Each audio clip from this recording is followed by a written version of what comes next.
خوش آمده به شهر هامبورگ به این مراسم. تشکر و این جایزه برای سال دوم است که شما میگیرید. برای شما چی معنی دارد جایزه بیگ اپل آواردز؟ و چه خیلی که میگوین این همه زحمت و دستگیری مخلصا است که ما میسر این جایزه میگردم. دوبار نه، سه مراتبه میشود که میسر این جایزه میگردم و تنها منتدار از مخلصای خودم هستم. گفتی امیر فرزانه منتدار از مخلصای عزیز که با دستگیری آنها است. ما در این جایها، یعنی که در این برنامه ها، در این جایزه گیری ها اشتراک میکنیم.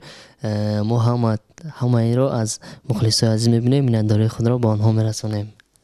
با سفر هامبورگ فقط هر دوتان آمده یا زکی هم آمد؟ از وصفی که بسیار خورد است رو با ماما جان خودش که مادری عزیزی من سرای قاسم و می باشد با آن کس ماندیم و چه خیلی که گویم مامهش اینجا اجازت نمیتد که رود. زیاد مهر خود و زیاد شوقمند است با اون و همین خاطر آوردن تونسته. تولد فرزند به هر صورت یک مرحله مهم است. آیا با ایجادیات شما مانع نمیشه و مثلا یک مشکل ایجاد نمیکنه؟ چه خیلی گویم خوشبختی اینجا بود است و ما کجای دیگه کافته میگشتیم و همین خاطر زیاد خوشبختم. چه خیلی که میگویم که چقدر که این سال من به فرزند زیستم. فرزند اینقدر میوه شیرین بوده است. فرزند اینقدر در زندگی یک کسی پیدا میشود که از خود زیادتر دوست میداره.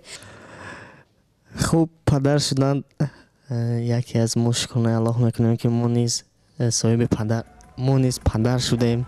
خداوند با دعا میکنیم که صف فرزندا رو زیاد کند.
از فریدون میخوایم سوال کنیم که مثلا نظر به فرزانه و شبنم که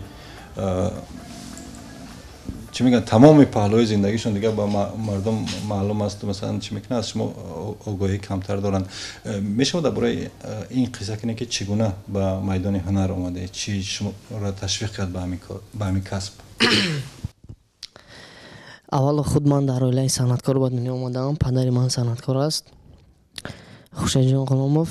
یعنی که ما صنعت در همون خون ما در جوش میزد. از همین سبب شاید این نصیب بوده است، شاید این تقدیر بوده است. راستی اول من صنعتکار شدن نمیخواستم و بعدا با خواهش‌های پدر، با خواهش‌های مادر این راه صنعت رو پیش خود گرفتیم. بعد دنبال یک سوال دیگه، مثلا در همون اجرای ترانه‌های خودت یک سوزی هست، خب در مصدات همین سوز از چی درک میده؟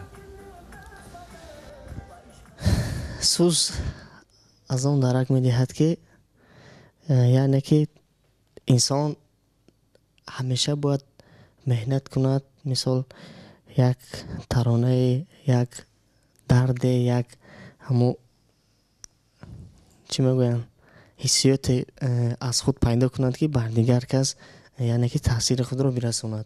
ممکن از همین سبب باشد برای که ما همیشه کوشش ما برای همه مخلصای عزیز است که یک درک همین سرود رو، یک درک زندگی رو حس کنند. اگر از کارهای ایجادیتون صحبت کنیم آیا چی کارهای تازه در روی دست داره؟ چی ترانه نوی یا آلبوم یا فکری یکون کنسرت در این شب و روز؟ البته چه خیلی که قید کردیم و همه زحمت های ما، همه کوشش های ما یگانه به خاطر مخلصان است و چه خیلی گویم بله آلبوم نوی خودم است که انشالله به روزهای نزدیک پیشکش مخلصانم میکنم و امیدوار آنم که خوششون بیاید. نام آلبومم یاری نقابی.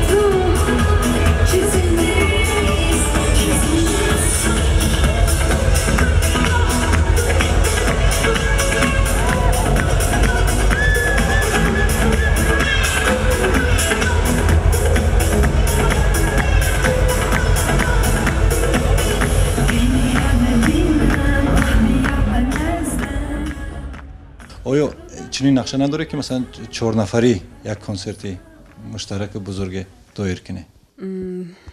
برای این زیاد کوشش کردن در کار، زیاد زحمت کشیدن در کار. به همین خاطر اگر 1 نفر باشی 1 ماه در کار، اگر 2 نفر باشی 2 ماه در کار، اگر 3 نفر باشی 3 ماه در کار، اگر 4 نفر باشی 4 ماه در کار. به همین خاطر انتظار باشید ما کوشش میکنیم که از هر 1 ماه کم کنیم. انشالله زودتر و تیزتر پیشکش مخلصان میکنیم باز 4 نفره. فرزانه و فریدون آیا دویت خوندنی نیستن؟ انشالله خداوند راضی باشه همش میشوه. البته کیها هستن که میخوایی که همکاری داشته باشه، میخوایی همراه ترانه اجرا کنه؟ اینجا باز دوستانی زیاد که ما شب نشینی داشتیم و زیاد دوستانی زیاد باز پیدا کردیم. یکی از دوستان ما کامران اومان می باشد و حیفه می باشد و اندریا و فرهاد دریا استاد و آریانا سعید و کل اینها با همه اینا دوست شدیم و همه اینا میخواهند که یک جای همکاری کنیم و چخیل که تاجیکای ما را زیاد دوست دارن و میخواهند که مهمان شوند به تاجیکستان و انشالله امیدوار آن هستیم که به روزهای نزدیک با اینا اگر خدا که خواهد انشالله که خدا راضی باشد با اینا همکاری کنیم. اگه نیت راستی نیت هر یک سراینده در دل یک آرزوی دارد که مثلا با یگان سراینده یعنی که دویت بخواند، نیت ها در دل بسیاره. انشاءالله تا عمل نشوه پیشکی گفتن خوب نیست. خب به هر صورت چی میگن هر کس در کس خوبش برای مخلصی عزیز خوب است همین است که چیزی که وای انتظار نیست، چیزی که وای در خیالش نمیگذره تو باید برای نشون بدی. این میموند مخفی. ما نیت داریم یک چند سراینده های خارج قطعی دویت بخونیم اما ما این رو مخفی میداریم تا اون وقتی که سرود تیار شود، یعنی که بنوار بگیریم کلیپ همه اونها رو بعد پیشکشی مخلصان میگردونیم. اما خالو در همین پایان صحبت میتونه همراه یکون دویتی رو روبایی رو مثلا زمزمه کنی به شکل دویت که به شکل به عنوان نخستین دویت فریدون و فرزانه ما به تماشاگران آزادی معرفی کنی؟ اما این مشکل نیست یک جا خواندن، اما ما میخوایم که این چیز ما راستی ما سرود تیار کردگیم اما میخواهیم که سرود رو تیارش رو به مردم نشون دهید.